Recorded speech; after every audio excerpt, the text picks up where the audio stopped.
Halo, selamat sore semua. Selamat datang ke acara live kali ini, yaitu ada Cermat Indonesian Big Year yang pertama kalinya kita laksanakan di rangkaian acara Indonesian Big Year. Bagaimana kabarnya hari ini? Apakah dari teman-teman suara saya sudah terdengar jelas? Mungkin bisa langsung komen saja terkait apakah suaranya terdengar jelas atau tidak.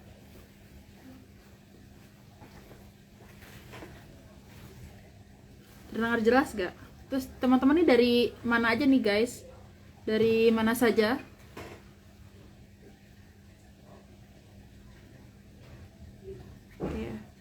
Oke, sudah jelas ya. Terima kasih Kak.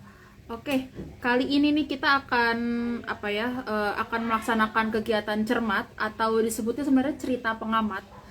Cermat ini merupakan salah satu rangkaian Indonesian Big Year dari banyaknya rangkaian yang lainnya untuk memeriahkan Indonesian Big Year. Nah, kali ini tema dari cermat kita yang pertama itu adalah menjelajahi dunia burung perkotaan.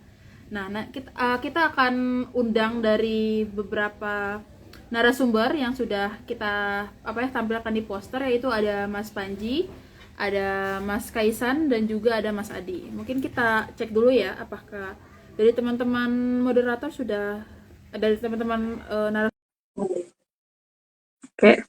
Sambil menunggu, perkenalkan saya Mudi. Hari ini ya saya yang akan memandu dari teman-teman live kali ini, teman-teman cermat. Oke, Kak Kaisa sudah bergabung. Halo, Kak. Halo. Halo. Apa kabar, Kak Kaisan? Baik. Baik ya. Lagi di mana nih, Kak, di sekarang? Aku lagi di rumah aja sih sekarang. Oke. Nah, ini Mas Adi juga sudah bergabung, teman-teman. Halo, Mas Adi. Halo, Ya, kedengeran Kak? halo, kedengaran jelas, Mas Adi. Oke, sekarang sudah aman ya, Mas Adi ya? Aman. Aman ya. Nah, sambil menunggu mungkin kita menunggu satu lagi, yaitu Mas Panji. Tunggu sebentar ya. Oke. Nah, halo Mas Panji. Halo, Halo, tes. apakah sudah terdengar suara saya, Mas? Sudah aman kayaknya. Oke, sudah jelas semua. Kita mulai aja mungkin ya, teman-teman ya. Nah, teman-teman di sini nih ada Kak Kaisan yang dari Amati Sekitar, dan juga ada Mas Panji juga yang dari Yayasan Cikananga Terpadu, dan juga ada Mas Adi Kristanto yaitu dari Jakarta Virtual Society ya, betul ya? Nah, dari teman-teman nanti pas di akhir live mohon untuk tidak langsung keluar untuk para penonton yang live hari ini, karena kita akan mengumumkan terkait live Instagram terkait lomba konten dan juga dan info-info lainnya seperti itu. Nah, mungkin sebagai perkenalan nih Kak, boleh dijelaskan nih Kakak dari Mas Adi dari mana? Mungkin dari Mas Adi dari mana, terus Mas Kaisan dari mana, dan Mas Panji dari mana? Mungkin bisa dimulai dari Mas Adi terlebih dahulu. Dijelaskan mungkin kegiatannya apa nih akhir-akhir ini, terus dari instansi apa, seperti itu. Silakan Mas Adi. Ya, terima kasih Muti. Perkenalkan saya Adi Kristanto dari Jakarta Birdwatcher Society. Jadi forum kumpulan pengamat burung yang ada di Jakarta, baik secara personal maupun kelompok. Kemudian aktivitas saya ya keliling-keliling ngamatin burung di kota Jakarta. Lihat ada yang aneh apa enggak. Sama motret-motret. Betul. Oke deh. Oke. Kalau Mas Kaisan gimana nih, Mas Kaisan nih? Kegiatannya apa nih sehari-hari, dan dari instansi mana nih Mas Kaisan? Boleh dijelasin nih, boleh? Selamat sore semuanya. Aku Kaisan dari Amati Sekitar. Jadi Amati Sekitar ini gerakan yang ngajakin masyarakat umum, terutama anak-anak, untuk pengamatan di sekitar rumahnya dan juga di perkotaan gitu. Berarti memang untuk khusus perkotaan ya Kak ya? Iya, Dan lebih ke biasanya anak-anak ya? pengamatannya di perkotaan. Oke. Lalu terakhir nih dari Mas Panji bisa memperkenalkan diri, Mas. Silahkan. Oke, makasih Muti. Jadi perkenalkan nama saya Panji. Kalau dalam mode bekerja saya di Yayasan Cikaranga Konservasi Terpadu. Cuman kalau lagi mode liburan juga sering aktif bantuin teman-teman burung Nesia dan ikut di Paguyuban Pengamat Burung Jogja juga. Kegiatan sehari-harinya ya ngambil data lapangan sama ya pengamatan tiap hari lah. Sama mungkin bantuin teman-teman teman-teman BUNES, teman-teman apa namanya admin BUNES kalau butuh bantuan. Oke. Jadi Mas Panji benar memang kebetulan sering sekali ya kita berkontakan pun juga ya. Oke, nah kalian nih Mas Panji pengen nanya nih untuk awal-awal pertama kali kegiatan burung atau pengamatan burung tuh awal terjun ke dunia burung tuh seperti apa sih Mas? Kok bisa mau untuk turun sebagai pengamat burung gitu? Mungkin bisa dijelaskan?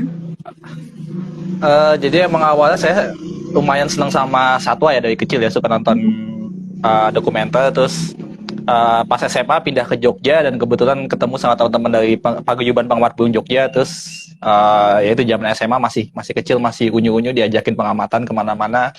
Akhirnya keterusan sampai tua begini masih suka pengamatan burung. Oke, itu. Oke, kalau Mas Kaisan gimana nih Mas? Awal mulanya kok bisa turun Jadi kalau sebagai pengamat burung? tuh dulu pertama kali pengamatan tuh tahun 2009. Itu tuh diajak sama Om Adi Kristanto juga. Jadi pas itu aku ke Muara Angke, dan karena kan emang masih kecil ya, jadi kayak sebenarnya awalnya senangnya tuh karena kita jalan-jalan gitu kan, ke taman, ke hutan gitu. Terus dari situ aku ngerasain kalau ternyata pengamatan nih menyenangkan banget gitu. Dan itu juga yang bikin aku sekarang tertarik untuk ngajak orang-orang juga pengamatan burung. Saya ngajakin dulu kecil juga Mas Adi gue. Baru ingat. Mas Adi ya berarti ya? Memang Progenitolnya ini, progenitor pengamat burung. kebetulan juga saya Mas. Nah, dan kalau dari Mas Adi sendiri nih, kan sudah ngajakin Kaisan dan juga Mas Panji dan juga saya sendiri. Nah, kalau Mas Panji nih cerita untuk pertama kali menjadi pengamat burung itu seperti apa, Mas? Apakah juga diajakin orang ataukah dari perkuliahan atau gimana, Mas? Silakan. Ya, jadi dulu waktu kecil itu senang baca buku-buku tentang satwa. Cuman karena dulu belum kenal kegiatan pengamatan burung, akhirnya hanya bisa lihat burung di kebun binatang, kayak di Taman Burung Taman Mini, kemudian di Ragunan gitu. Kemudian waktu itu juga sebenarnya pinginnya kuliahnya geologi, cuman ternyata tidak masuk. Akhirnya masuknya ke biologi UNAS. Nah di biologi UNAS itu setahun setelah kuliah lah baru itu kenal burung. Karena waktu itu biasa diajakin senior untuk menjelajahi Gunung Halimun Salak. Terus lagi duduk, lalu ada elang Jawa itu hanya sekitar 5 meter di atas kepala. Nah dari situ kayak lihat, wow ternyata burung tuh keren ya. Akhirnya saya mulai mempelajari burung-burung Indonesia gitu. Itu awalnya. Oke, jadi dari awalnya diajakin, Iya, 2002. Tadinya awalnya tertarik sama harimau. Cuman pas lihat elang Jawa dari dekat itu mulai kayaknya burung seru nih gitu. Di 2002 gitu. Aku ingat banget. Dan keterusan sampai sekarang ya Mas ya, cukup konsisten untuk mendalami dari dunia burung seperti itu ya Mas ya. Oke. Dan aku juga penasaran memang mungkin di Urban Biodiversity. Iya, fokusku di Urban Biodiversity. Oke. Nah, kalau misalnya kegiatan lokasi-lokasi urbannya, Mas, itu ada di mana aja ya? Yang sering dari teman-teman Jakarta Birdwatcher Society pengamatan seperti itu, fokus pengamatannya. Ya. Kalau yang umum sih kita biasa di taman kota, kayak di Monas, Langsat, Suropati, Menteng, sampai ke hutan kota kayak di Ragunan, Muara Angke, kemudian yang lainnya. Cuman kalau saya pribadi lebih tertarik di luar kawasan itu, misal kayak di kuburan, Menteng Pulo, kemudian di sawah-sawah di Cakung, kemudian di kebun-kebun orang di Jagakarsa. Nah itu ada apa aja sih yang orang jarang ke sana gitu. Iya. Oke. Itu menarik sih. Saya belum pernah pengamatan di kuburan ya. Nah, kalau misalnya dari teman-teman Mas Adi, terus juga Mas Panji dan Mas Kaisan, kira-kira ada nggak ya pengalaman seru yang pernah terjadi selama pengamatan burung urban gitu? Mungkin dari Mas Panji terlebih dahulu. Eh, kalau pengalaman suhu ya di urban itu eh biasanya kalau kita pengamatan di kota itu kita udah punya ekspektasi kan. Nah, ini di kota pengen dapat apa sih? Nah, cuman kadang-kadang itu nemu aja ada yang aneh-aneh yang agak jarang dilihat gitu. Dan itu feel-nya beda. Misalnya kalau kita lihat ketemu apa namanya sikap madu lah, sikap madu di lagi pengamatan di hutan, oh ya bagus. Cuman begitu ketemu di kota itu feel-nya udah agak beda aja. Kayak lebih wah ternyata dia sampai sini ya ketika migran gitu. Terus juga suhunya lagi kalau Mas lagi ngapain gitu. Kalau itu sekalian bisa edukasi juga sih.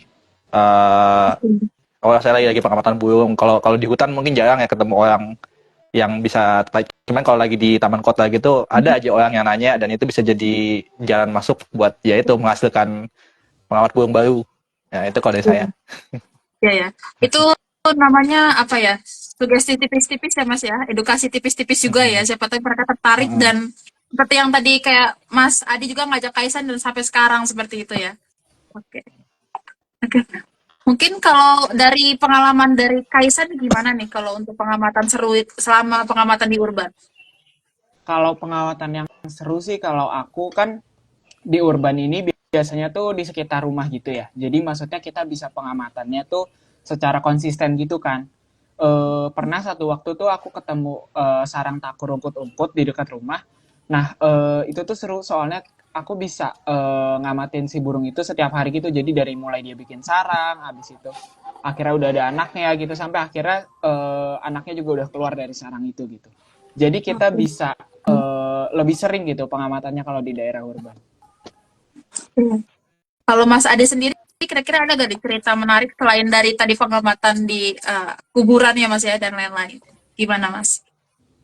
Iya, saya kan dari tahun ke tahun terus mendata kan. Paling yang menariknya itu adalah beberapa burung-burung tuh ada yang mulai umum di Jakarta. Misal kayak perkutut Jawa. Ini dulu tuh kalau di 2010, 2011, 2012 itu udah ya susah nemuin perkutut Jawa. Tapi sekarang udah banyak banget. Kemudian kayak si siapa Munguk Loreng. Dulu cuma ada di Ragunan, sekarang ada di Monas, ada di TWA. Nah, itu tuh kadang yang ini kenapa bisa pindah gitu. Apakah memang mereka pindah secara sendiri atau ada yang melepaskan atau yang gimana gitu. Jadi ini sebuah pertanyaan yang menarik gitu. Yang hilang juga ada ya Mas Adi ya. Yang hilang ada pasti. Yang aneh-aneh pun ada. Yang aneh-aneh pun ada. Jagal Papua, Jalak Bali. Jalak Bali. Cuman ya itu, jadi menariknya ternyata ini di kita itu kan kayak ada satu ritual keagamaan kan, Fangsheng. Jadi itu dari umat Buddha untuk melepas dosa, mereka melepas hewan. Itu satu jawabannya. Kemudian ada juga ternyata pas selama perjalanan nemu orang-orang kok ada yang melepas cendrawasih, ada yang ini, ternyata mereka bosan gitu. Maksudnya sudah semakin gede, pakannya semakin mahal, akhirnya ya mereka lepas aja gitu. Banyak kan kayak gitu. Iya, ya. Setuju Mas. Terkait juga apa ya, karena sudah bosan dilepas sembarangan pun tanpa melihat tempat ya Mas ya. Oke. Nah, terkait tadi kita ngomongin dari tadi kan kita ngomongin burung urban ya Mas ya. Nah, kalau dari definisi dari burung urban itu sendiri itu apa sih Mas Adi? Kalau boleh tahu. Ya, burung urban adalah burung-burung yang beradaptasi dengan lingkungan perkotaan. Kemudian mereka bertahan hidup dalam lingkungan perkotaan tersebut. Itu sih definisi utamanya. Jadi kan kalau untuk habitat alami burung itu kan mulai dari rural sampai ke hutan. Nah, urban ini ada klasifikasinya sendiri. Oke. Terus juga kalau misalnya dari teman-teman, kira-kira ada berapa jenis burung urban udah pernah ditemuin dan jenis apa yang paling menarik menurut teman-teman? Mungkin dari Mas Kaisan dulu. Kalau aku kayaknya kalau dibikin list mungkin sekitar 80-an jenis kayaknya ya. Dan kebanyakan itu pengamatan di Jakarta dan di sekitar rumah aja sih. Kalau dari itu semua sih yang paling menarik, jujur favoritku tuh takur ungkut-ungkut sama betet biasa. Soalnya dari segi warnanya tuh mencolok banget, dan itu tuh kalau misalnya aku ngajak kayak teman-temanku untuk pengamatan gitu, itu salah satu yang paling gampang dan bikin mereka tertarik gitu untuk lanjut pengamatan. Oke, kalau misalnya dari Mas Panji sendiri, ada berapa jenis yang sudah ditemukan untuk di wilayah perkotaan dan apa jenis favorit dari Mas Panji untuk wilayah burung urban? Oke. Jadi saya tadi coba cek list catatan saya pribadi itu kalau di Jogja karena rumah saya Jogja ya, itu dapat sekitar 50-an di daerah kotanya. Kalau di Jakarta karena saya dulu juga tinggal di Jakarta, sering bolak-balik ke Jakarta, itu dapat ratusan spesies di kota Jakarta. Cuman itu termasuk Muara Angke yang mana itu yang nggak bisa dibilang urban, ya itu urban tapi ya hitungannya udah agak hutan lah, ada burung airnya banyak. Jadi kalau misalnya tanpa Muara Angke mungkin sama kayak Kaisan sekitar 80-an Jakarta. Kalau yang menarik, kalau yang asli ya, yang bukan lepasan, bukan hasil introduksi itu kalau menurut saya ini Cikarang Cacing. Javan Blue Flycatcher itu di Jakarta, nggak saya sebut tempatnya di mana, tapi kaget aja itu masih ada di situ dan itu kemungkinan memang asli sana ya Mas Adi ya. Itu yang kaget, itu asli bukan lepasan dan masih ada di tengah Jakarta. Nggak tahu kok sayang ya, zaman dulu masih ada, itu lumayan menarik sih karena sangat langka, statusnya kalau nggak salah udah critical endangered. Terus apalagi ya mungkin kalau yang lain jenis-jenis migrasi yang kayak misalnya layang-layang Asia. Di Jogja kita ada tempatnya di 0 km bisa lihat sampai ratusan ribu ekor gitu kan pas lagi musim migrasi, pas maghrib-maghrib begitu mereka kembali ke lokasi tidurnya, itu pemandangan yang luar biasa sih, nggak bisa digambarkan dengan kata-kata, harus ngerasain sendiri.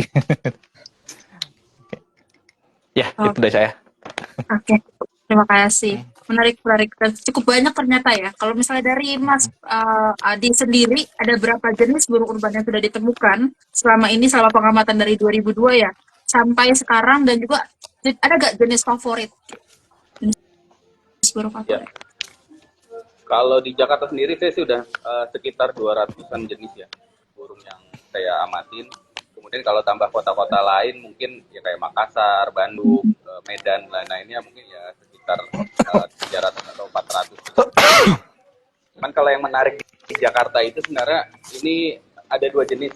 Itu kutilang sama kacamata biasa. Jadi kalau kutilang itu saya menarik lihat pola adaptasi dia terhadap pakan. Jadi kadang dia makan buah, kadang dia makan serangga, kadang makan sampah atau bekas makanan manusia tuh dia makan. Nah, kalau kacamata biasa itu kan sempat mengalami penurunan tuh drastis di Jakarta, di mana-mana taman kota tidak ada. Nah, cuman sekarang dia mulai banyak lagi nih, kayak kemarin saya di Senayan itu bisa sampai 10 ekor sampai 20 ekor ada kacamata. Nah, itu makanya bagaimana adaptasi si kacamata ini. Ketika sudah tidak ada perburuan, mereka akan nyaman, akhirnya berkembang biak. Oke. Ya. Memang sudah, kalau betul sekali dan cukup banyak ya Mas, ternyata 200 jenis ya Mas ya untuk wilayah Jakarta itu sendiri ya Mas ya. Oke.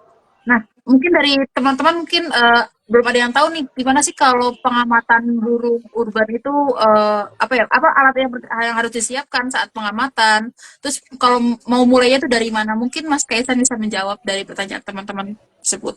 Silakan. Kalau menurutku satu kelebihannya ya kalau dari pengamatan urban tuh itu gampang dilakukan karena kan mayoritas dari kita juga tinggalnya di daerah perkotaan kan. Jadi pengamatan burung tuh bisa dilakukan kayak kapan aja, di mana aja, dan nggak perlu alat-alat khusus gitu.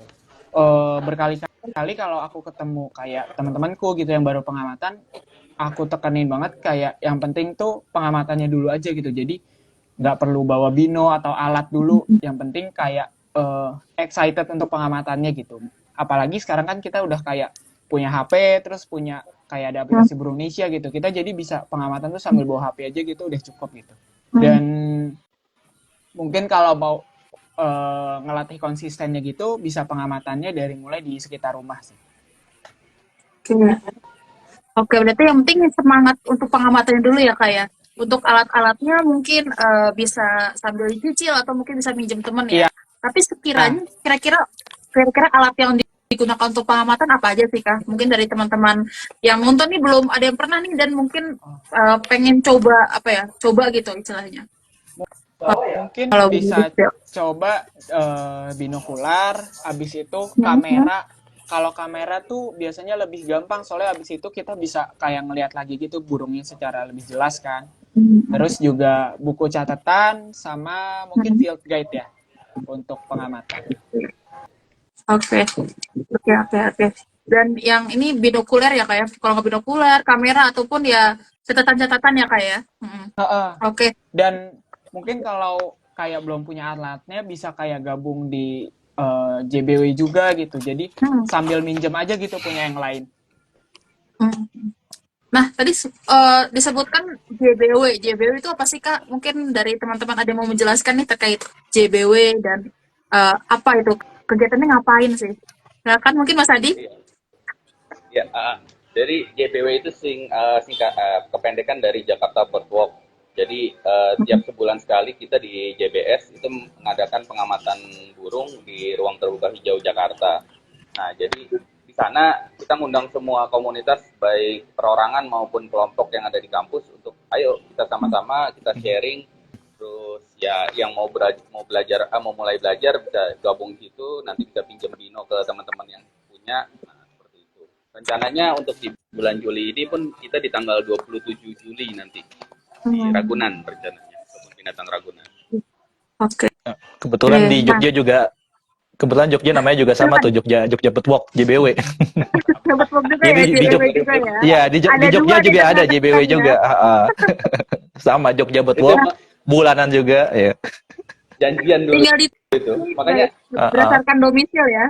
Di Jakarta simpul kok. Memang silakan janjian. ikut JBW Jakarta, Jogja tinggal ikut JBW Jogja gitu ya.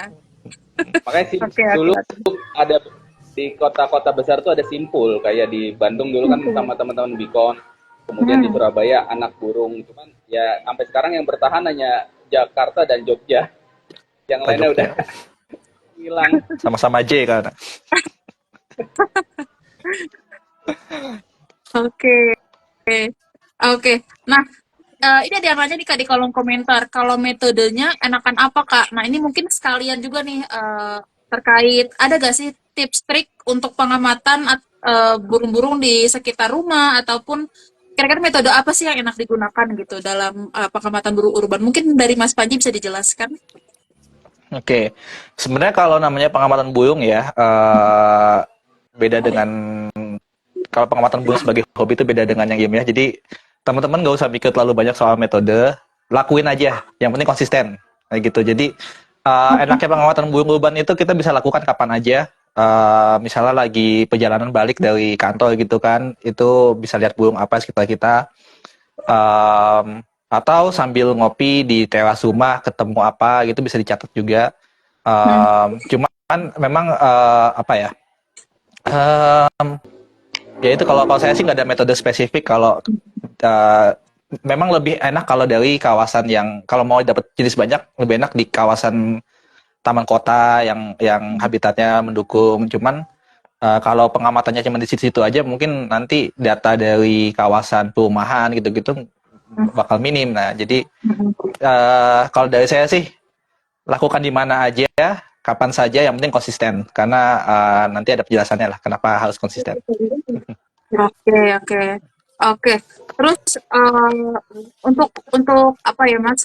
Mungkin dari Mas Adi sendiri, kira-kira di mana ya lokasi yang tepat untuk melakukan pendataan burung urban nih? Atau mungkin apakah harus di yang terus ada gedung-gedung, terus juga harus ada di tempat yang tadi kan disebutkan ya sawah dan lain-lain. Apa kira-kira tempat mana yang kira-kira bisa enak nih dilakukan pengamatan untuk burung urban? Silakan Mas Adi. Ya, kalau bagi saya sih di mana aja. Karena gini, di gedung-gedung yang tinggi pun saya pengen tahu itu ada burung apa aja. Karena ternyata ada teman waktu itu dia apartemennya di mana ya, Sudirman Tamrin, pokoknya di situ. Terus dia ngirim foto ke saya, Mas ini burung apaan? Nemplok di jendela saya tiap pagi. Pas saya lihat ternyata di alap-alap sapi itu dia nemplok situ terus. Jadi memang unik aja sih, maksudnya kita tidak bisa bilang bahwa di gedung-gedung yang tidak ada vegetasi itu tidak ada burung. Iya. Pasti ada burung yang beradaptasi dengan kondisi itu. Oke. Terkait metode, kalau saya biasanya tuh untuk ngajak teman-teman, ya nggak usah pakai metode saintifik lah, kita pakai ini aja, FWB, Fun Walking and Birding. Oke. Atau kalau sama Oke. teman-teman sepeda, saya biasa bilangnya BNB, Bike and Birding. Jadi sambil jalan, kita mampir ke taman, pengamatan, terus jalan lagi naik sepeda. Iya. Iya. Jadi di bawah have fun ya, metodenya tuh harus di bawah have fun ya Mas ya. Yang penting rajin untuk pendataan dan lain-lain. Oke. Iya. Nah, Yang penting kalau, catat, sorry aku yang lupa. silakan Mas Iya. Panji. Iya, yang tadi lupa kelewat. Yang penting dicatat. Oh, Gitu. Jadi nggak itu dicatat. cuman kalau memang nanti niatnya selain untuk pengamatan have fun tapi juga mau ada apa ya kontribusi ilmiahnya, yang penting catat. Itu aja sih, konsisten dan dicatat. Jadi keep track aja, bisa di buku, bisa di aplikasi, nah gitu. Iya. Oke. Ini juga kritis sih buat teman-teman pengamat burung muda. Ini yang sering terlewat adalah mereka membuat gambar sketsa burung yang ditemukan, itu mereka sering terlewat tuh. Jadi karena udah ada kamera, akhirnya mereka pakai kamera. Padahal untuk kalian melatih cara identifikasi burung itu adalah dengan kalian menggambar sketsa, karena itu akan tertanam di otak. Ini burung apa, kemudian kalian cocokkan dengan buku panduan, itu akan tertanam terus. Kalau sekarang kan rata-rata lihat buku panduan, pakai kamera, udah. Itu yang aku Mending kalau lihat Mas. dari teman. Kadang juga foto langsung tanya. Iya, Nggak gitu. buka Jadi buku sama mereka nggak buka buku sama sekali, jadi nggak ada proses mereka mengenali si burung itu. Oke. Ya bertanya itu, Nah, ini sangat. Ya lanjut, sorry. Oke. Nggak apa-apa. Nah, ini kebetulan memang ada sekalian yang bertanya nih Mas nih, gimana sih cara identifikasi apa yang harus dipelajari terlebih dahulu nih untuk para orang yang baru pemula yang ingin belajar ya. Gimana? Mungkin ada yang ingin Iya. jelaskan? Oke, saya jelasin. Jadi yang pertama teman-teman, untuk yang awal, buku panduan itu jadikan sebagai pegangan untuk identifikasi. Ketika di lapangan, kalian coba catat detail dari burung yang kalian lihat. Misalkan paruhnya panjang atau pendek, kemudian warna bulunya apa, kakinya tipis atau pendek atau bagaimana, kemudian perilakunya seperti apa, apakah dia senang loncat-loncat, jalannya minggir-minggir atau apa kayak gitu. Apakah dia senang pantatnya goyang-goyang. Nah, itu kalian catat sedetail mungkin, lalu kalian cocokkan ke buku panduan. Bisa pakai buku panduannya burung Nesia atau yang Bird Archipelago. Itu cara identifikasi yang simple. Cuman kalau mau expert lagi ya kalian bisa merekam suara, kemudian tinggal dicocokkan di Senosanto atau tanya ke yang expert. Ya mungkin aku isi juga mood ya. Boleh. Sedikit tambahin. Jadi kalau tips dari saya sih, kalau untuk belajar identifikasi itu teman-teman jangan langsung tanya itu baik.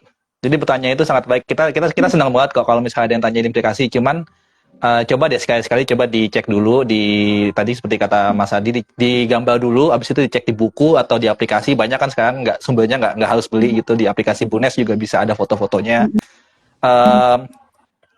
Baru nanti dikonfirmasi bener nggak ini. Nah itu bakal lebih mudah tertanam, bakal mudah keinget nanti di otak kita ketimbang kalau kita langsung foto langsung tanya ini apa suhu.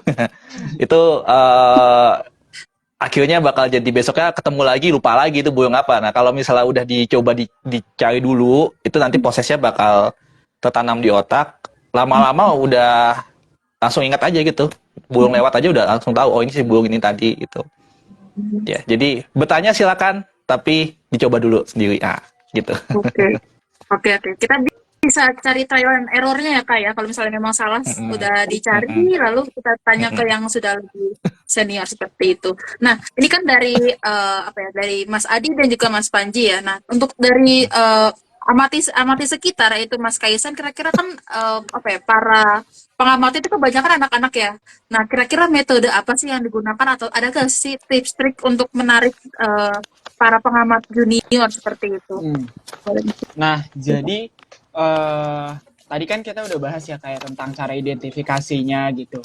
Tapi kadang tuh pas kita pengamatan, problemnya tuh juga suka susah gitu burungnya ketemu atau jauh-jauh gitu. Nah kalau misalnya kita biasanya diamati sekitar tuh kita udah siapin kayak gini. Jadi kayak lembar panduan gitu. atau juga kita pakai board game gitu. Jadi kayak kan pengamatan tuh habitatnya kayak ada beda-beda gitu. Nah, jadi kalau anak kecil karena biasanya mereka tuh lebih senang sambil main game gitu kan.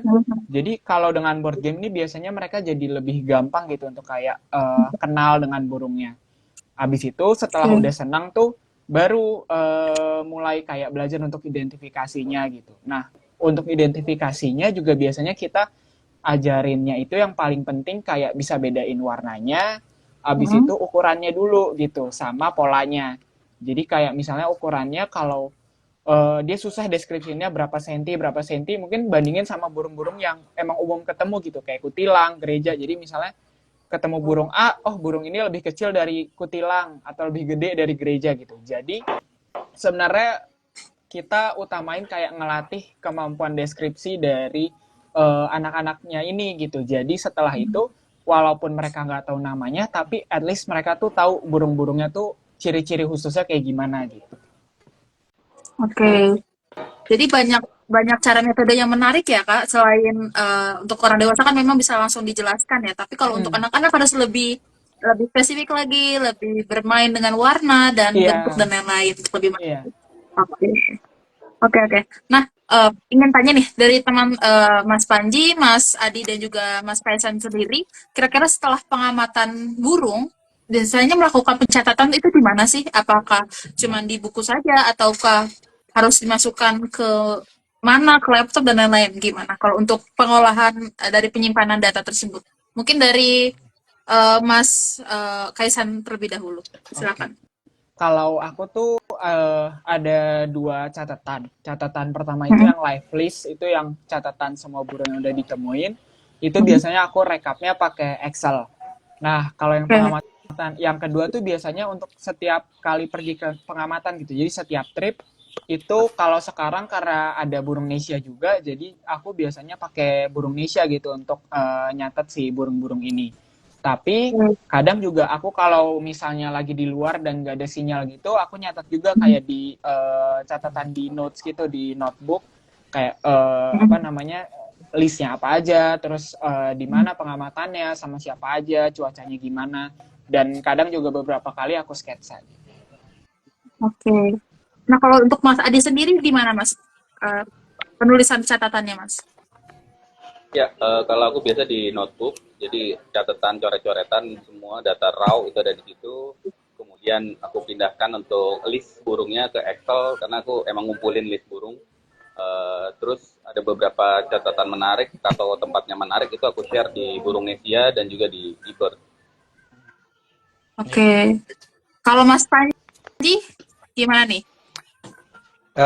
Kalau saya sih secara garis besar sama ya. Kalau saya kebetulan punya punya diary sendiri. Jadi setiap hari, kalau bisa tiap hari pengamatan, setiap pengamatan saya catat burungnya apa. Kalau sempat gambar, terus nanti ada highlight birds of the day apa, burung hari ini yang paling mengesankan apa, itu lumayan bisa menghibur diri lah. Jadi selain nanti itu buat catatan ilmiah, itu juga bisa buat latihan mental buat nulis dan juga buat menghibur diri sendiri gitu. Nah, terus juga karena saya niatnya sering kali buat selain buat data pribadi tapi juga bisa berkontribusi dengan sains. Biasanya saya juga ngirim ke beberapa proyek citizen science, yaitu salah satunya Burung Nesia, terus juga eBird, Inaturalis, yaitu buat backup sama supaya itu datanya nggak ngendap di buku aja sih. Jadi selain berguna buat saya, buat hiburan saya, tapi juga berguna buat kontribusi ilmiahnya begitu. Nah, tadi ngomongin soal aplikasi, tadi terdengar salah satunya adalah Citizen Science adalah aplikasi Burung Nesia ya. Nah, Mas Tanya mungkin bisa dijelaskan terkait aplikasi dari Burung Nesia itu sendiri, Mas. Tujuannya apa dan kira-kira bagaimana perkembangannya untuk sekarang? Seperti itu, silakan. Saya lihat nyontekan dulu. boleh. Ya, aku jelasin. Mas Adi apa Mas? Jelasin sedikit aja. Jadi Burung Nesia ini adalah suatu gerakan ya. Jadi dulu kita kan di PPBI, Pertemuan Pengamat Burung Indonesia, itu sering ngumpul. Kemudian ini gimana nih kita nyatukan data teman-teman di lapangan, teman-teman di daerah. Akhirnya muncullah Burung Nesia itu. Nah, Burung Nesia ini emang gimana kita bisa mengumpulkan data dari berbagai daerah, kemudian ujungnya kemarin dari Burung Indonesia memang ke Atlas Burung Indonesia, ke ABI. Karena kita ingin tahu nih seperti apa sih gambaran persebaran distribusi burung-burung di seluruh Indonesia. Itu sih kalau dari tujuan dari Burung Indonesia itu. Dan emang ini memudahkan teman-teman, walaupun sebenarnya beberapa pengguna Apple protes. Kenapa ada di Apple Store?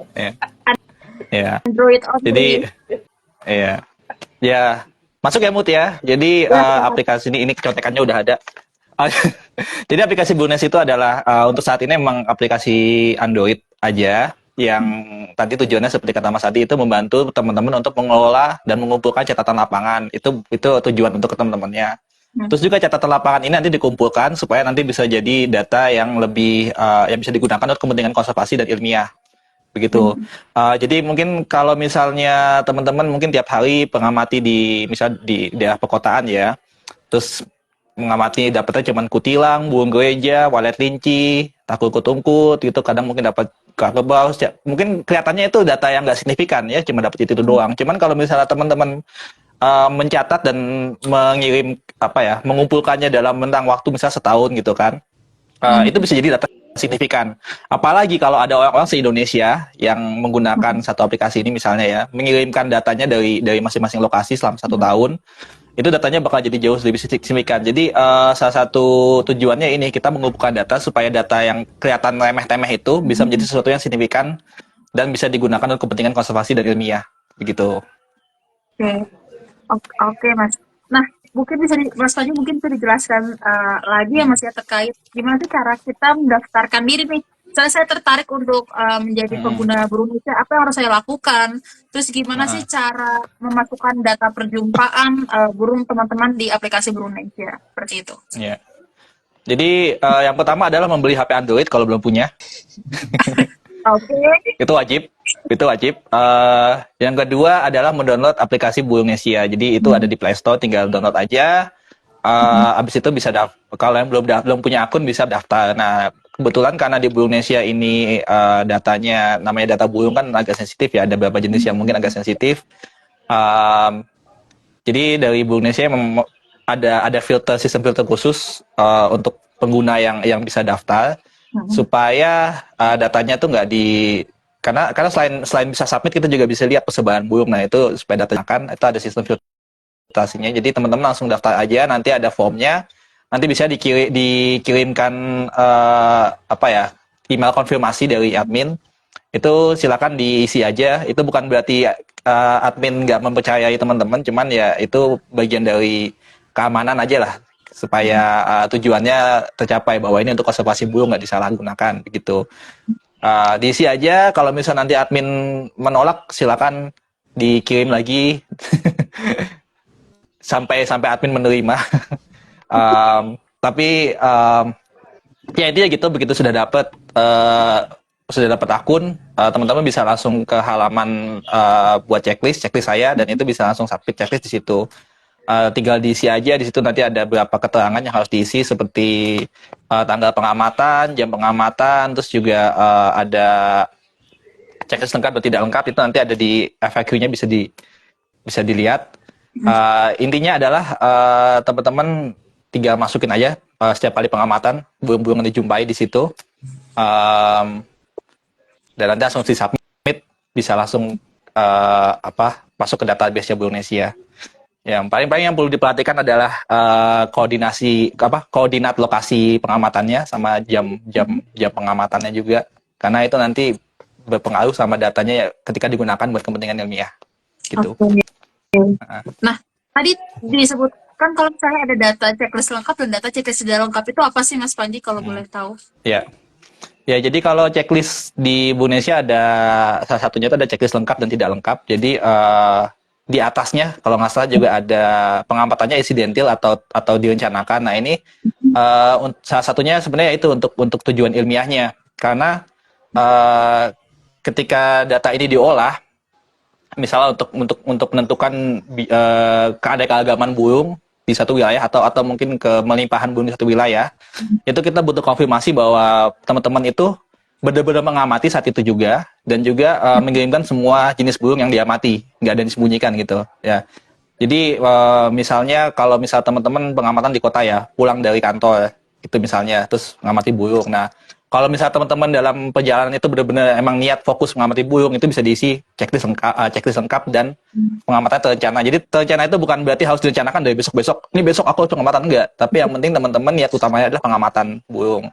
Beda kalau misalnya teman-teman lagi masak terus dilihat keluar ada kutilang, udah cuma lihat sekilas doang, terus teman-teman mau submit gitu kan, itu masuk ke accidental. Nggak apa-apa, bisa dimasukin juga, itu tetap berguna, cuman itu nanti masuk ke accidental, itu nanti checklistnya tidak digunakan untuk perhitungan misalnya keanekaragaman segala macam, itu nggak digunakan, tapi itu tetap berguna bagi data science. Atau misalnya teman-teman lagi pengamatan terus dapat satu burung yang sangat langka, yang teman-teman mikir akhirnya aku bisa jadi publikasi sendiri nih, dan teman-teman emang ada ya tidak berkenan untuk mempublikasikannya ke Indonesia gitu kan, misalnya mau publikasi sendiri, itu juga nggak apa-apa. Nanti tinggal dibilang checklistnya tidak lengkap karena teman-teman tidak menyertakan semua spesies. Nah itu nanti checklistnya tidak digunakan untuk tadi juga untuk perhitungan keanekaragaman hayati, tapi kan ada burung lain yang tetap disubmit, nah itu tetap berguna bagi kita gitu teman-teman. Ya intinya untuk analisis saja sih, kalau misalnya nanti di datanya akan dipublikasikan, itu salah satu requirement lah dari metode ketika kita menggunakan data citizen science gitu. Oke. Itu ya teman-teman ya. Mungkin ada yang sampai sekarang belum paham ya terkait data lengkap dan data tidak lengkap ya. Seperti itu udah dijelaskan sama Mas Panji. Mungkin nanti akan kalau misalnya belum paham bisa ditonton lagi nih live ulangnya nanti akan kita simpan live ulangnya untuk cermat Indonesian Big Year seperti itu. Nah, mungkin dari teman-teman penonton sekarang nih yang ingin tanya-tanya kepada para narasumber hari ini, bisa langsung diketik aja, nanti kita akan tanyakan ke mereka. Dan ada beberapa pertanyaan yang memang sudah ada yang masuk nih Kak. Yaitu yang pertama dari Wayan Dewantara.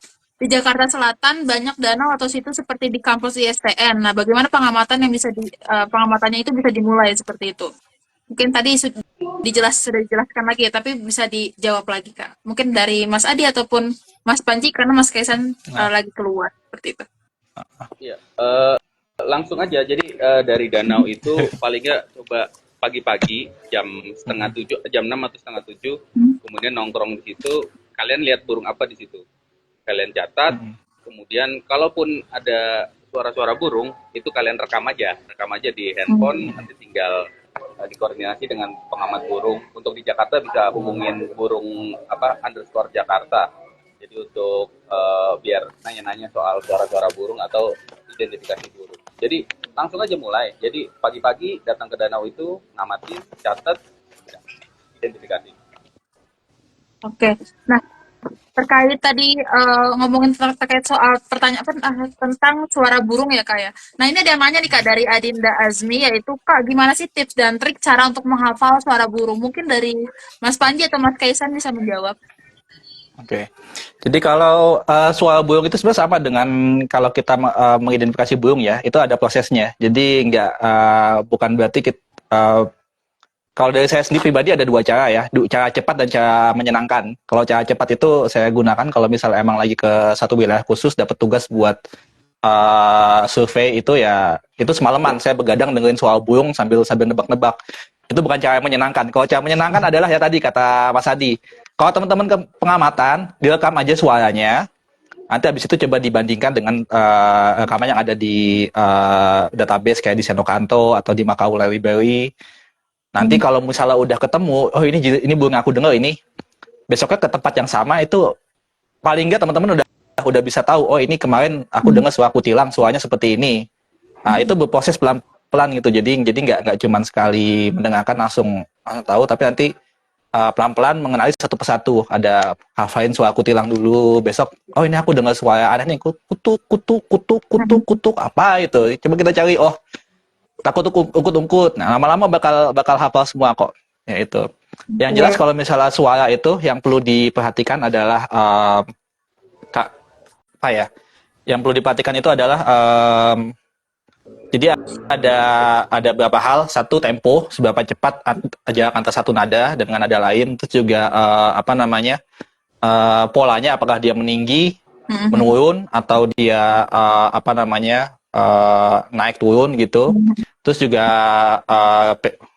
panjang suaranya, ada yang nyanyinya panjang, ada yang nyanyi pendek, terus juga sambungan antar nada, apakah dia terpisah-pisah, staccato atau gabung, sama kualitas, apakah dia bersiul, apakah dia suaranya menggeram atau suaranya serak gitu.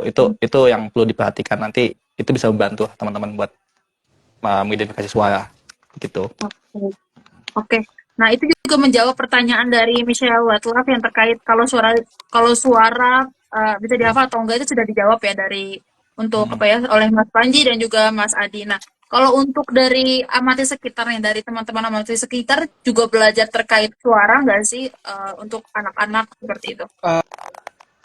Sebenarnya kalau suara itu di kita nggak terlalu difokusin ya, karena menurut kami untuk kita bisa identifikasi suara itu kayak butuh effort lebih banyak lagi gitu daripada mengidentifikasi.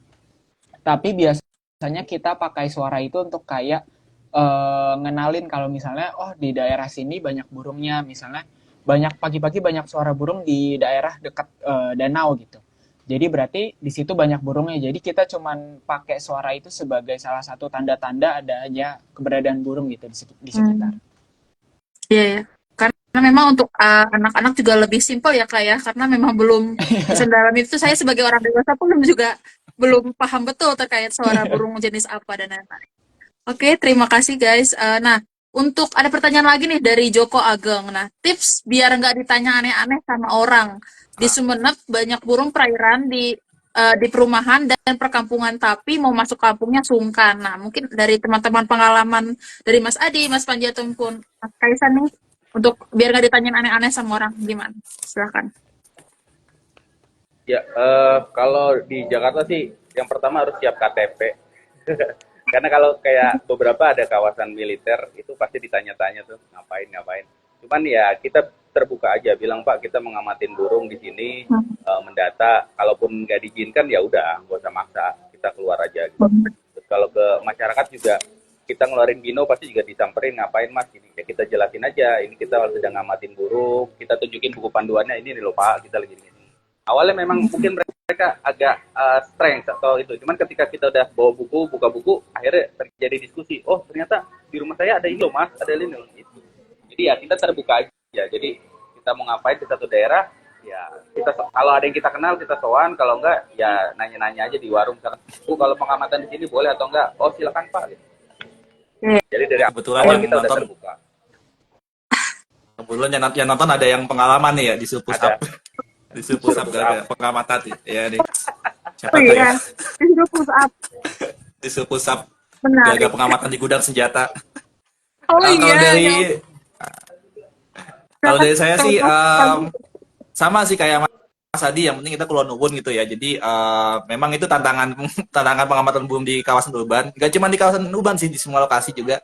Memang harus ada apa ya istilahnya, keluar nuwun dulu lah, izin dulu. Jadi kalau teman-teman mungkin sini ada yang pernah sempat ikut PPBI di Purwokerto dulu, itu kita sempat membuat apa namanya kode etik pengamat burung, yang mana saya nggak hafal, cuman di situ salah satunya ada yang menyinggung soal itulah, soal bagaimana kita jangan menjaga nama baik dengan ya salah satunya itu nama baik pengamat burung, salah satunya dengan sering-sering keluar nuwun. Jadi jangan kalau nggak kelihatan nggak ada orang itu tuh asal masuk aja, asal nyolong. Kalau bisa kita izin dulu tuh. Kalau ada satpam ya kita izin sama satpam. Kalau ada warung ya tanya, Bu ini boleh nggak saya jalan-jalan di sini begitu. Ya intinya izin dulu lah. Kalau tanya-tanya ya nggak apa-apa. Kalau tanya-tanya kita nggak jawab. Kalau jawab ya jujur aja. Pengamatan Pak, ini ada, tunjukin bukunya, ini tunjukin foto-foto burungnya, ini foto burung. Jadi daripada kita mungkin kelihatan aneh di awal, mungkin agak sedikit bikin malu ya, ini ngapain sih orang ngamatin burung. Cuman di situ malah jadi jalan kita buat mengedukasi juga kalau ini ada kegiatan namanya pengamatan burung dan di sini ada burung-burung ini sekitar Anda. Harusnya Anda bangga nih karena lokasi Anda masih sangat asli, ini burung-burung masih mau hidup di sini gitu. Oke, Mungkin aku mau nambahin sedikit lagi. boleh Eh, silakan. Biasanya juga kalau dari pengalamanku, orang-orang terutama yang di kota-kota gitu, kalau kayak nanya-nanya ke kita gitu, sebenarnya tuh mereka lebih ke penasaran gitu daripada defensif. Jadi kayak kalau misalnya nanya-nanya, mungkin kita bisa bener tadi katanya kayak nunjukin foto, terus nunjukin apa namanya buku panduan gitu. Soalnya beberapa kali juga justru akhirnya mereka kayak tertarik gitu untuk ikut serta dalam pengamatan yang kita lakukan. Oke, oke, terima kasih. Nah, eh, terkait dengan buku panduan ini yang tanya juga nih dari ikam_farm, yaitu di mana sih Kak beli buku panduan untuk pengamatan burung? Mungkin dari teman-teman ada bisa jelasin nih untuk buku panduannya beli di mana seperti itu. Ya, Karena ini acaranya moderator Bung lah. Nesia, karena acaranya Bung Nesia ya silakan hubungi Bung Nesia. Jadi teman-teman Hubungi saya. buku pengamatan burung, ya. Jadi Bung Nesia ada buku panduan pengamatan burung. Kita biasa bilang SKJB Reborn itu nickname-nya. Jadi bisa langsung buka aja di Instagram Bung Nesia, nanti ada linknya di situ. Terus juga kalau ya ini biar adil, promosinya nggak cuma satu lokasi, bisa juga ada juga buku lain. Uh, ya ada juga di buku lain, bisa coba cek di Burung Indonesia. Kita ada buku lain juga yang mungkin teman-teman bisa cek. Nah, kalau misal teman-teman belum punya apa ya, misalnya lagi tipis nih dompetnya, teman-teman mahasiswa nih, kebanyakan dompetnya tipis, jadi beli buku masih agak kesulitan. Bisa juga pakai aplikasi, ada aplikasi di aplikasi Bung Nesia itu ada panduannya juga. Jadi teman-teman bisa cek panduannya di aplikasi Bung Nesia, bisa lihat ada fotonya, ada keterangannya. Ada juga kalau di Presa juga Melin. Melin itu dari Cornell University itu juga ada panduannya juga dan itu gratis. Tapi emang saya sarankan teman-teman punya minimal satu buku panduan karena apa ya, keterangan di buku panduan itu lebih lengkap, lebih to the point soal cara membedakan satu sama lain. Jadi kalau bisa nabung buat buku panduan. Cuma kalau emang lagi darurat pengen pengalaman burung belum punya duit, bisa dari aplikasi itu Indonesia atau uh, Melin.id. Oke, oke, oke, oke. Jadi mungkin dijelaskan lagi sedikit salah satunya untuk beli buku panduan untuk burung Indonesia itu ada bisa beli di Birdpacker Match atau hubungi kami aja guys yang tanya tadi, hubungi kami, kita nanti akan kita bantu gitu. Nah, ada lagi nih Kak terakhir pertanyaan dari Rahmannya, yaitu untuk kategori RTH apa saja sih yang termasuk RTH, terus mungkin bisa apa ya, dijelaskan mungkin contoh-contoh RTH yang ada di Jakarta ataupun ada di Jogja seperti itu. Ya, Ini dari kalau di Jakarta ya. di Jakarta yang termasuk RTH itu adalah daerah ruang terbuka hijau, baik taman kota, hutan kota, pemakaman, dan juga sisi jalan raya. Sedangkan kalau sempadan sungai, danau, itu masuk RTB, ruang terbuka biru. Nah, mungkin konsepnya ini agak mirip juga di kota-kota lain. Jadi kalau RTH ya taman kota, hutan kota, kawasan lindung. Oke, oke, oke. Nah, ini ada pertanyaan dari Mas David nih. Apakah burung urban itu lebih ramah atau tidak takut dengan manusia daripada burung hutan atau gimana nih? Dari pengalaman teman-teman dan mungkin dari apa ya, dari perspektif dari saintis seperti itu. Silakan. Kalau dari saya sih emang secara umum ya bisa dibilang iya, karena mereka udah sering lebih terbiasa ketemu manusia. Terus juga ini yang agak aneh sih, saya lihat kayaknya tingkat perburuan di kota itu nggak segila-gilaan kayak di daerah rural atau di pinggiran hutan. Jadi kalau kalau misalnya mau bandingin apa namanya seberapa sensitif burung sama manusia itu, kalau misalnya di dalam hutan yang jauh banget itu kan benar-benar aman, itu kayak wah lumayan lumayan gampang nih burungnya. Terus begitu mendekati pemukiman turun, terus begitu sampai di kota naik lagi. Nah itu karena mungkin karena orang kota terlalu sibuk ya mas ya buat berburu mungkin gitu. Masih ada tetap ada, cuman mungkin nggak serampan, nggak seramai yang di daerah pedesaan. Nah jadi dan kayak itu karena mereka sering ketemu sama manusia dan uh, jarang ada apa namanya hubungan negatif, jarang ada aktivitas negatif. Jadi ketemu cuma lewat aja gitu, mungkin cenderung lebih lebih ramah lah sama manusia. Tapi nggak semua ya, cuman beberapa saya lihat sebagian besar seperti itu. Mas Adi Oke, mungkin nih. oke. Ya, Boleh silakan Mas kalau kalau di mau menambahkan. Jakarta sendiri sih ada beberapa burung-burung yang emang udah nyaman dengan manusia, jadi tidak terlalu. Tapi semua burung punya jarak sensitivitas. Jadi kayak Nah, tekukur, walaupun kita bisa dekat, tapi paling jarak 3 meter. Lebih dari 3 meter mereka terbang. Nah, beberapa burung nah ini juga mempunyai kriteria itu. Jadi ada jarak nah, sensitivitas, tiap jenis burung ini berbeda. Kalau walaupun bisa dekat dengan manusia, tapi ada jarak sensitivitasnya. nah, itu bisa jadi ini, sorry Mut ya masuk lagi. Itu bisa jadi Nggak indikator apa-apa. seberapa apa ya, seberapa banyak eh, koneksi negatif antara burung dan manusia di satu lokasi. Nah ini teman-teman yang mungkin yang nyari bahan skripsi nih bisa nih, karena penelitian ini kayaknya masih jarang di Indonesia. Tapi saya pernah lihat ada beberapa penelitian seperti itu. Jadi tinggal ngamatin burung di dua lokasi gitu kan, bandingin aja seberapa dekat sampai mereka terbang gitu. Itu bisa jadi bahan skripsi tuh. Jadi Oke, oke. anggapannya kalau mereka semakin semakin gampang didekati sampai mereka terbang, itu berarti eh, korelasi negatifnya tuh lebih sedikit antara burung dan manusia di daerah tersebut. Tuh, gangguannya lebih sedikit lah gitu. Oke, oke, oke.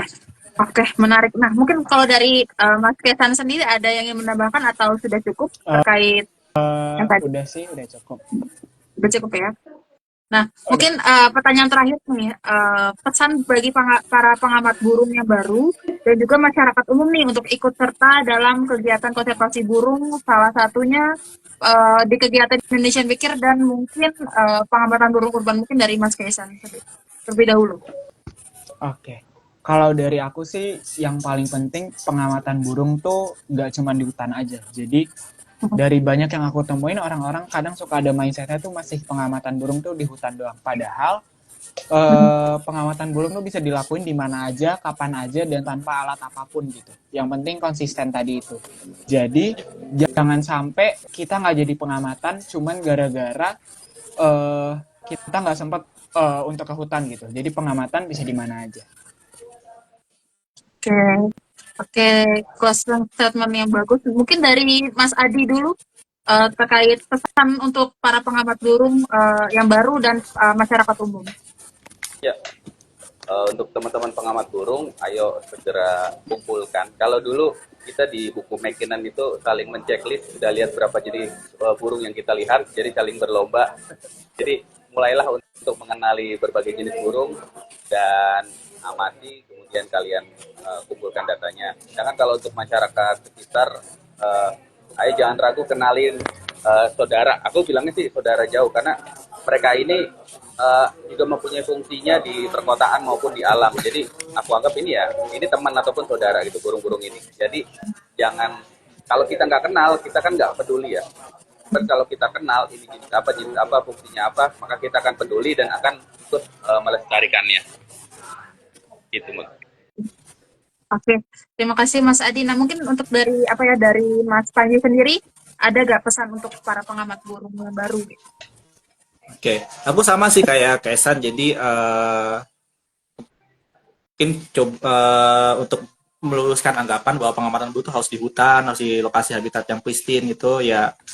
Dan data yang berguna memang hanya dari situ aja gitu. Jadi kalau kita bicara citizen science, memang selain sebaran data, yang penting itu juga konsistensi data. Jadi mungkin teman-teman ada yang berpikir kalau kita di citizen science, salah satunya di Indonesia, data yang penting itu ya udah dari lokasi yang baru dengan catatan burung spesies yang aneh-aneh. Padahal enggak, kita enggak cuma nyari sebaran. Jadi bukan berarti kita cuma nyari burung ini ada di sini, begitu besoknya ketemu burung itu lagi nggak usah dicatat, nggak seperti itu gitu. Misalnya teman-teman lihat di Jakarta depan rumah ada burung kutilang, udah saya submit, besoknya nggak usah submit lagi kan udah kecatat.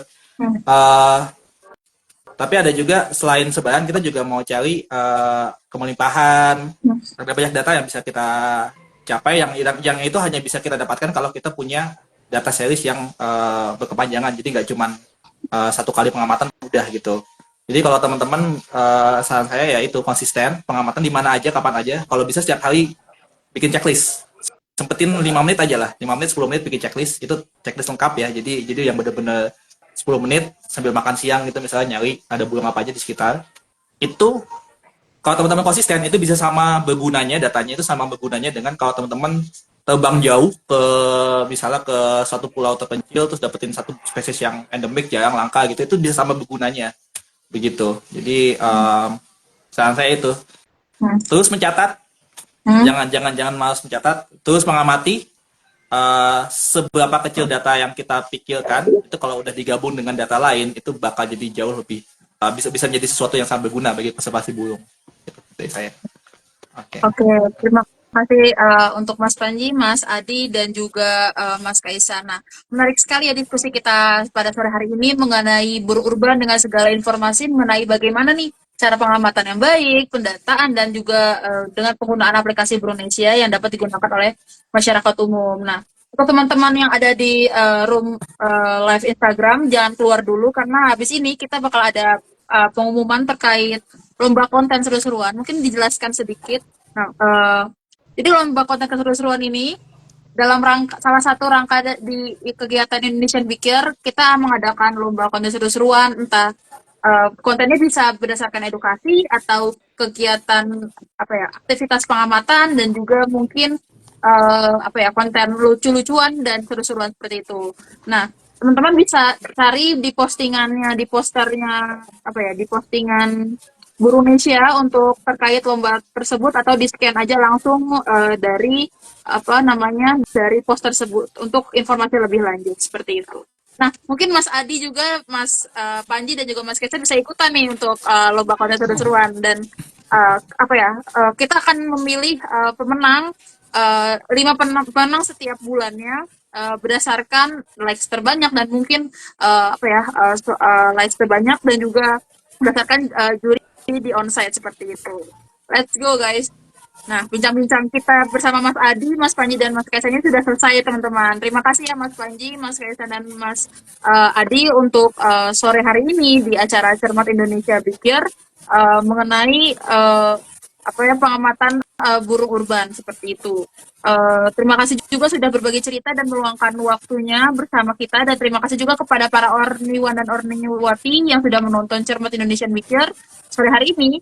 Nah, nanti akan ada kegiatan Cermat episode kedua yang tentunya akan lebih seru lagi. Oleh karena itu, sampai jumpa di episode Cermat berikutnya. Terima kasih, sampai jumpa guys. Terima kasih. Terima kasih Dadah, semuanya. sampai jumpa. Terima kasih. Ya. Mau lanjut ngamat dulu. Dadah. Terima kasih semua.